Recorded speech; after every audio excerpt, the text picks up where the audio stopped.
there's certain things that have to happen for you to have a successful program. Obviously, recruiting is a big part of that, and I know there was some buzz last night on social media about Antonio Alfano transferring from Alabama, and so just really excited about him, and I expect him to be an impact player. You mentioned Alfano there. He had Georgia in his top 3 out of high school. What do you remember about that recruitment of him, and how did it kind of transpire this time around? Yeah, he was obviously a very highly recruited player, and rightly so. He's a dynamic player that can do lots of different things. Those recruiting battles they're hot and they're heavy, and so I remember him, going through the process and looking for the best place for him, and so consequently he expressed interest to come to our place, and he sees the vision.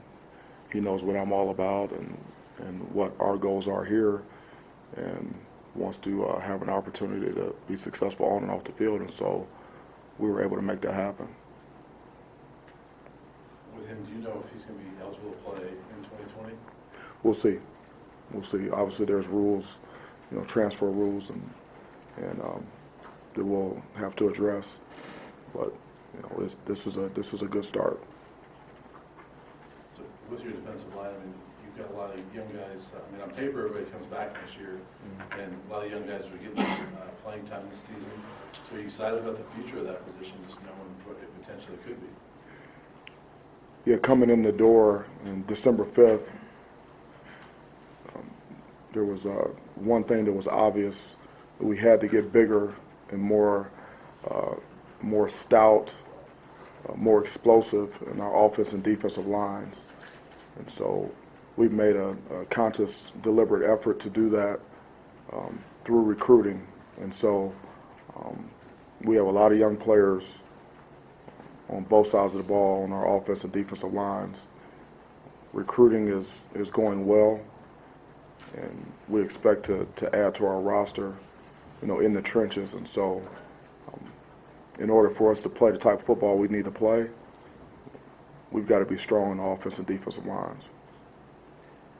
You obviously had a relationship with Antonio from your days at Georgia. When he was here this weekend, what were his impressions of Boulder? And obviously, you guys' relationship led in the big thing that got him here. But once he got here, what impressed him the most?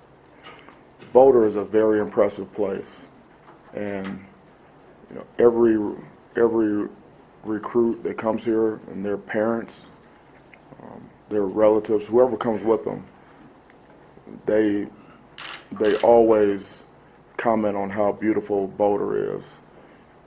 Love the environment. Environment and expectations are really the two key factors in setting the stage for success. And so it's obvious to everyone who sees our place that we have a great environment. Our expectations are high. That's reflected in our facilities and the commitment to excellence in every area of our program. And so and when players meet our coaches and our support staff and see the sincerity, the synergy and just the compassion and how much we care about our players, on and off the field, it's something that people want to be a part of. And so that's how we're going to build our program. We have a lot to sell here, and so that's why I'm very excited about our future. Mel, in your experience over the years, what kind of ripple effect or domino effect can getting a kid like this to sign with Colorado, what kind of effect can that have on other kids and going forward with the rest of the recruiting class?